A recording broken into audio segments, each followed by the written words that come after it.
coldest I've ever been in my life. Every time I get cold now, I think about it. And March the 15th, 1945, the sun come out. The temperatures changed.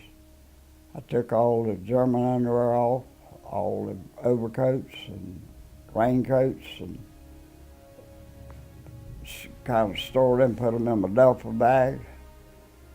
And doing all of that, taking off all those clothes, I developed pneumonia. And that was March the 15th, 1945.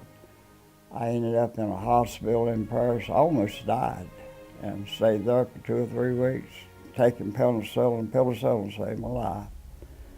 And then after I got where I could fly, they put me on a C-47 and flew me to Mansfield, England. And that's where I was when the war ended. I was in the hospital when Roosevelt died. And after Roosevelt died, I went to, I worked with the 8th Air Force. I was going to aerial gunner school because I knew all there was to know about a 50 caliber machine gun. And I knew how to fire, knew how to put the lead in and whatever, and knew how many tracers to use and how many armored piercings and leads, and I still remember all that. And but the war ended while I was in aerial gunner school. I always did want to fly a mission to see what it was all like, but I never did get to do that.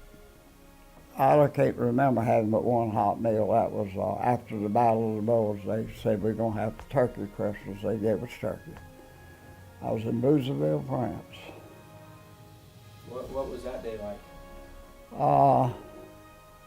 That was like being in heaven, you might say, after getting out of the Battle of the Bulge. They brought us back, and that's the first time that I ever pitched a pup tent, as far as I know, and I was over there for 10 months. We had telephone communication or radio communication. I believe it was telephone. They strung telephone cable to our gun position. We got a order to pitch a pup tent.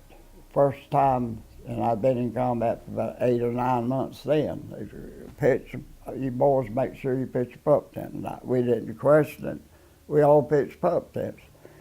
And I got up the next morning, and I had to stick my head about 6 inches above the pup tent. It snowed that much in that afternoon and overnight. Biggest snow I ever saw in my life.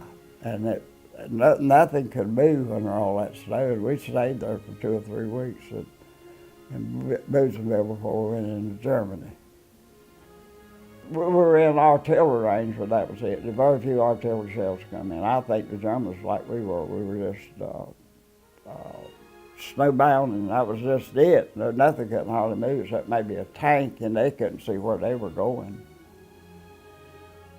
And toward the end of the war, I had the Germans that was in March, you could see anything you wanted inside the highway, a Volkswagen automobile, or motorcycles, and I could, if I'd had some gas to pour in, I could have had me a Panzer tank. There's that much equipment on the road going toward Berlin.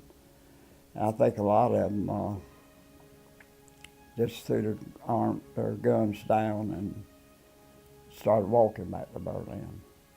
I remember that. Did you ever encounter a concentration camp? No, my outfit ended up, I was in a hospital. I was not there when the war ended, but I had a friend, his name was Creighton Melvin. He come home, he was one of the nicest people I ever met in my life, and he come home an alcoholic. And I said, what in the world happened to you? He said, Rudolph. He said, I worked at Dachau. And I said, what did you do? He said, Rudolph, you should have seen all of that. He said, my job was just to spray that DDT on people that didn't have any clothes on, men, women, and all, to get rid of all the body lice, and then they give them a bath. Make them all shower, and you give them some new clothes to put on. And the outfit ended up taking the Germans back to their homes in Poland, Czechoslovakia, and different places. That's what he did. But he turned out to be, and I think about him every day. He's one of the nicest people I've ever met in my life, but that sure changed him. He never had a drink until then. It changed him. I think about him every day. He was a close friend of mine.